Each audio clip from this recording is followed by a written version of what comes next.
எந்தன் வாழ்க்கையின் அர்த்தம் சொல்ல பூக்களின் வண்ணம் கொண்டு பிறந்த மகளே என் மகளே.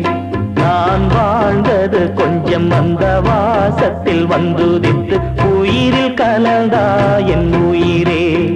உன் பூவிழி குறுநகை அதில் ஆயிரம் கவிதையே. எந்தன் வாழ்க்கையின் அர்த்தம் சொல்ல பூக்களின் வண்ணம் கொண்டு பிறந்த மகளே என் மகளே.